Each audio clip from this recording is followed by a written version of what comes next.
प्यारे विद्यार्थियों, आप सभी का चैनल पर हार्दिक स्वागत है। राजस्थान की शिक्षा में बढ़ते कदम के तहत आपका द्वितीय योगात्मक आकलन आज पूरा हो गया है। आज कक्षा 8 का गणित विषय का पेपर हुआ था और ये ओरिजिनल पेपर है, जैसा कि आपको पता है। प्रश्नों के माध्यम से आपको पता चल जाएगा। अपने इस पेपर को हल करेंगे, पूरे पेपर को हल करेंगे। पेपर को हल करना शुरू करें उससे पहले वीडियो को लाइक करें, चैनल को सब्सक्राइब करें और घंटे का निशान दबाकर अन्य साथियों को शेयर कर दीजिए। आपकी स्क्रीन पर आ गया है प्रश्न नंबर 1। प्रश्न 1 क्या कह रहा है कि 7, 6, 5, 4 व 3 अंकों से सबसे छोटी 5 अंकीय संख्या बनाइए जिसमें दहाई के स्थान पर 5 हो। देखो, एक तो सबसे छोटी संख्या पूछ ली और एक इसमें शर्त रखी है कि दहाई के स्थान पर 5 का अंक हो। दहाई मतलब इधर से दूसरे स्थान पर। अब आप ये देखोगे कि जब से छोटी छोटी अंकों की संख्या पूछी जाती है तो सबसे छोटा अक्षर देखा जाता है। सबसे छोटा अक्षर इसमें 3, तो आरंभ में अब 3 आएगा। उसके बाद उससे बड़ा 4, फिर 5, फिर 6, फिर 7। ठीक है, ये हो गए। अब देखो, इसमें एक शर्त है। इसमें शर्त क्या डाल दी कि दहाई के स्थान पर 5 का अंक आएगा। ठीक है, दहाई के स्थान पर किसका अंक आएगा? 5 का अंक आएगा। तो आपको ये दहाई का जगह 6 आ रहा है तो 6 को 5 की जगह और 5 को 6 की जगह रख दो, तो आपका ये बनेगा 3, 4, 6, 5 और 7। 3, 4, 6, 5 और 7। तो ऐसे देखोगे तो आप कौन सी संख्या है? ये संख्या सबसे छोटी मिलेगी आपको। हालांकि 5 पहले 6 बाद में आता, परंतु इसमें शर्त दे रखी है कि दहाई के स्थान पर 5 का अंक है, दूसरे स्थान पर। तो आपका डी उत्तर है। कौन सा उत्तर है? डी है। प्रश्न नंबर 2, निम्नलिखित संख्याओं को अवरोही क्रम में जमाने पर मध्यवर्ती संख्या क्या होगी? यानी इन पांचों को पहले अवरोही क्रम में, अवरोही माने होता है घटता हुआ क्रम, यानी सबसे पहले बड़ी बड़ी संख्या लिखनी है। तो बड़ी संख्या सबसे पहले क्या है? 49, 71 1 नंबर पर आ गई। 49, 71 1 नंबर पर आ गई। और उसके बाद उससे छोटी कौन सी है? 48, 49 ये 2 नंबर पर आ गई। फिर 47, 93 ये 3 नंबर पर आ गई। फिर 43 ये 4 पर आ गई। और 39, 17 ये किस पर आ गई? 5 पर आ गई। अब देखो, 1, 2, 3, 4, 5 में बीच वाला कौन सा होता है? 3। 3 से पहले 2 है और 3 के बाद 2 है। 3 पर है 47, 97। क्या से 47, 97 और 47, 97 पर कहाँ पर है? सी में। तो दूसरे का उत्तर हो गया आपका सी। ये पेपर गणित के अध्यापक के द्वारा हल किया गया है और गणित का कोई एक छात्र जो हमें लाकर पेपर दे देता है तो उसको हमने अपलोड किया है। देखो, तीसरा प्रश्न, 7 और 11 का सबसे छोटा समान गुणज कौन सा होता है? गुणज जिन्हें गुणा करते हैं, जिसमें 7 का भी गुणा जाता हो या 11 का भी, दोनों मान लो 7 का भी भाग जाता हो और 11 का भी। गुणा का मतलब होता है गुणा करना। तो ऐसी संख्या, अब देखो ऐसी संख्या 11 का गुणज, 11 का गुणज होता है 11, 22, 33, 44, 55, 66, 77, 88 ऐसे। तो सबसे छोटा गुणज पूछा है यहाँ पर। देखो, 84 इसमें नहीं है, 91 नहीं, 98, केवल एक स्वतंत्र ही है। कितना है? स्वतंत्र है। और स्वतंत्र 7 में भी है। स्वतंत्र किस में है? 7 का भी गुणज है। जो 7, 14, 7 का पहाड़ा बोल दो, 11 तक जाओगा तो ये गुणज गुणज होंगे सारे के सारे। तो इसमें आपका उत्तर ए हो गया। तीसरे का उत्तर क्या हो गया? ए हो गया। अब बढ़ते प्रश्न नंबर 4 की ओर। और प्रश्न नंबर 4 क्या है? राधा ने अपने हॉस्टल के लिए 79 कंबल खरीदे। एक कंबल की कीमत 630 है, तो कुल कितने रुपए हुए? तो आप क्या करो, 79 के अंदर आप भाग दे दो, भाग क्या गुणा कर दो 630 का। 79 में 630 का गुणा करते हैं तो प्यारे विद्यार्थियों आपका उत्तर आता है 49,770। तो सी उत्तर है। चौथे का उत्तर क्या है आपका? सी है। फिर बात करते हैं 5वें प्रश्न की। दी गई संख्या रेखा पर ए बिंदु को भिन्न के रूप में बताइए। ए बिंदु को भिन्न, ये 1 है, ये 2 है। ठीक है, तो ये 0 है। तो यहाँ पर आपका चौथाई हो गया। नहीं, ये 3 ही भाग है, 1, 2, 3 है। तो ये हो गया 1/3। लगभग ये 1/3 ही तो होता है। 1/3 अगला हो गया 1/3, तो ये 1/3 भाग हो गया। तो सी उत्तर है 5वें का। 5वें का सी उत्तर। प्रश्न नंबर 6, आज का ये ओरिजिनल पेपर है। प्रश्न नंबर 6, स्थानीय मान को देकर संख्या बताइए। 5 10,000 है, 3 हजार है, 2 इकाई है, 7 दहाई है, 4 सैकड़ा है। तो 5 10,000 मतलब 50,000, यही तो माप होता है। अब आप देखो, इसमें आपका उत्तर होगा 50,000 एक हो गया, फिर 3,000 एक हो गया, 53,000, फिर सैकड़े का आंकड़ा 400 है, 53,400। तो इस प्रकार से आपका हो गया 53,472 हो गए। कितने हो गए? 53,472। तो ए आएगा, कौन सा आएगा? ए आएगा छठे में। सातवां, नीचे दी गई संख्याओं का अवरोही क्रम कौन सा होगा? नीचे दी गई संख्याओं का अवरोही क्रम कौन सा होगा? यानी आपको घटता हुआ क्रम बताना है। तो सबसे पहले बड़ी संख्या आएगी 3,42,000 की, नहीं 3,43,000 की, ये एक नंबर पर आ गई। 3,43,000 एक नंबर पर आ गया। फिर है 3,42,310, ये 2 नंबर पर आ गया। और तो सबसे बड़ी संख्या ये हो गई। उसके बाद है आपका 3,42,310, 2 नंबर पर यह संख्या है। 3,42,000 से छोटी 3 नंबर पर ये हो गई, 4 नंबर पर ये हो गई, 5 नंबर पर ये होगी। अब पूछा गया बीच वाली संख्या, तो बीच वाली संख्या 3 पर है, तो 3,42,130। अच्छा, इसमें अवरोही क्रम कौन सा होगा?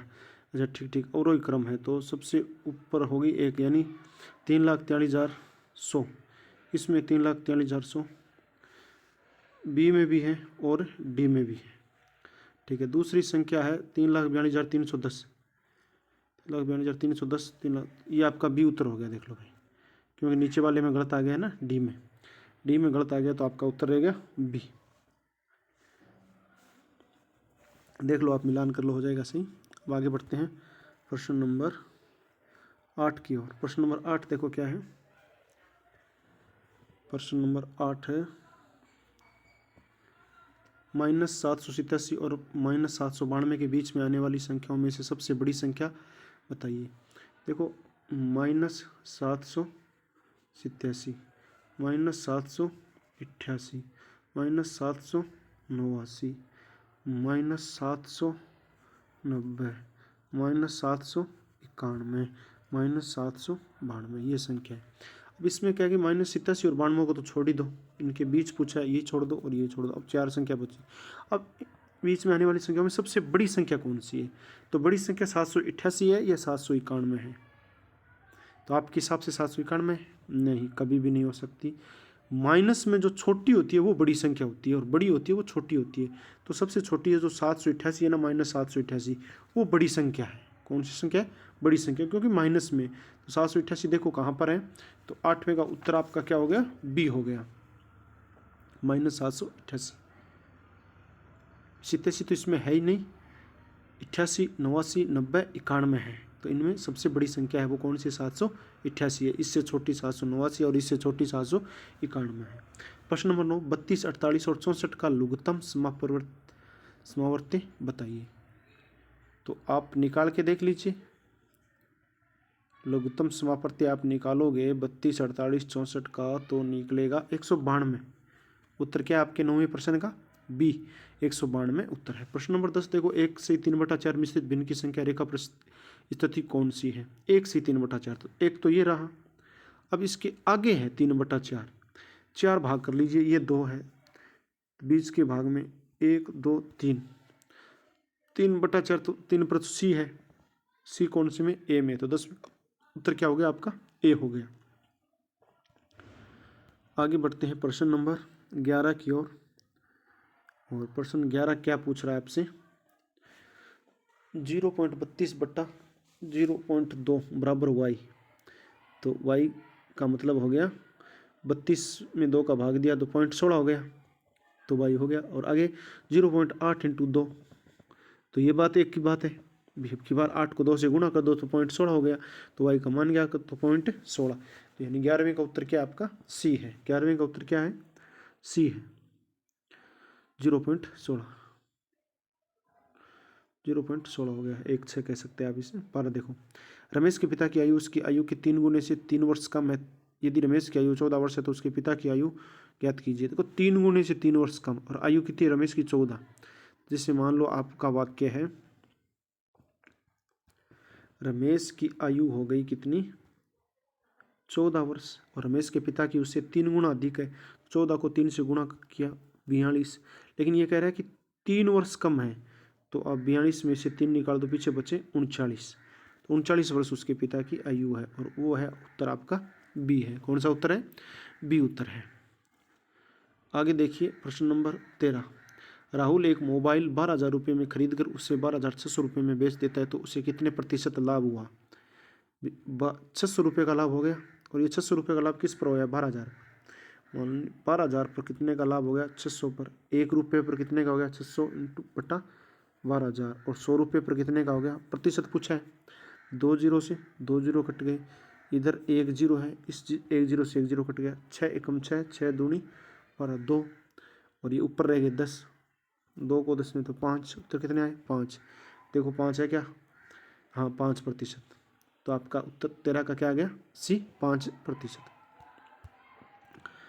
अब है आपके पास 14 और 15 नंबर। 14 और 15 नंबर। यदि ए और बी हो तो एक्स कोण का मान क्या होगा? एक्स कोण का मान पूछा गया है।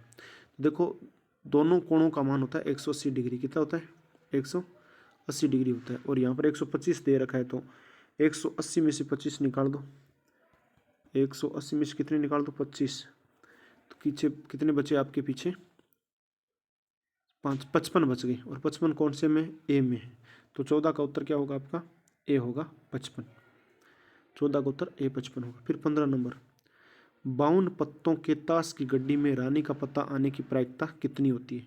रानी पूछा है, लाल रंग की, काले रंग की, हुक्म की, बादशाह, हुक्म की, पान की, ये ऐसा तो कुछ पूछा नहीं है। रानी के आने की प्रायिकता पूछी गई है।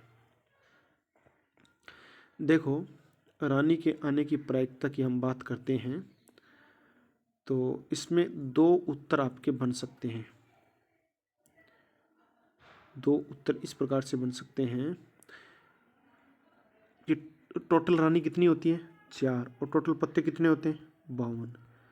तो ये हो गई 4/52। तो बी सही है, परंतु ये तो कट सकती है ना आपस में, तो काट दीजिए। 4 एकम 4 और 13 चौका 52। तो 1 कितने हो गए? 13 हो गए। यहाँ पर है कोई 1/13? ये रही सी। तो आपका उत्तर क्या हो गया इसमें? सी। तो प्रायिकता क्या हो गई? 1/13 हो गई। आगे बढ़ते हैं। अच्छा तो प्यारे विद्यार्थियों 15 ही क्वेश्चन थे। ये आज का पेपर है, आप देख सकते हैं। आप देखे आए पूरे राजस्थान में ये एक ही पेपर हुआ है। द्वितीय योगात्मक आकलन गणित विषय का हुआ है। अब तृतीय आकलन मूल्यांकन भी होगा, इसी प्रकार से होगा। इन्हीं प्रश्नों में से लगभग उठाए जा रहे हैं। आपकी जो वर्कबुक और वर्कशीट है वहाँ से प्रश्न उठाए जा रहे हैं। तो आपने अगर बढ़िया तरीके से वर्कबुक और वर्कशीट तैयार किए तो इन प्रश्नों में कोई दिक्कत नहीं आ रही है आपको। प्यारे विद्यार्थियों आपने इस वीडियो को अंत तक देखा, इसके लिए तो आपको बहुत बहुत धन्यवाद। अब ये पेपर करने के बाद आप अपने अध्यापकों को दे देते तो वो OCR शीट पर अपलोड कर देते हैं और उसी अनुकूल आपको अध्यापक फिर पढ़ाते हैं कि किसकी कौन सी ग्रेड आई है, कितने अंक आए हैं। प्यारे विद्यार्थियों अगर वीडियो पसंद आए तो लाइक करें, चैनल को सब्सक्राइब करें। चैनल पर पहली बार आए हैं तो चैनल को सब्सक्राइब करना बिल्कुल मत भूलिएगा। घंटे का निशान भी दबा दीजिए और उस पर ऑल नाम का बटन है उसको भी क्लिक कर दीजिए ताकि आने वाले सभी वीडियो की सूचना आप तक पहुंच जाए। प्यारे विद्यार्थियों अपने अन्य साथियों को भी शेयर कर दीजिएगा। ये पेपर अपने कक्षा 6 का अंग्रेजी का पेपर है वो अपलोड कर दिया है और कक्षा 7 का जो गणित का पेपर है, मैथ का पेपर है, वो भी हम अपलोड करेंगे, हमारे पास आ जाएगा उसके बाद। अभी तक हमारे पास कोई आया नहीं है, ये तो कोई बच्चा दे के चला गया है। तो प्यारे विद्यार्थियों क्योंकि जैसे पेपर आएगा उसके बाद हमें उसको हल भी करवाना पड़ेगा, हल करवाने के बाद इसको अपने अपलोड करेंगे ताकि अपने आप मिलान कर सकते हैं आपके कितने सही है और कितने गलत है। आज आपका द्वितीय योगात्मक आकलन है वो पूर्ण हो गया है। समय 10:30 से 11:30 बजे का था। 10:30 से 11:30 के बीच में आप ये आकलन करते हैं। प्यारे विद्यार्थियों आप गणित के मॉडल प्रश्न पत्र भी आपको यहाँ पर अपलोड मिलेंगे चैनल पर। आने वाले दिनों में वो पेपर भी डाल दिए जाएंगे, तो आप तैयारी करते रहना। प्यारे विद्यार्थियों, नए वीडियो में मिलेंगे, तब तक के लिए जय हिंद, जय भारत, वंदे मातरम।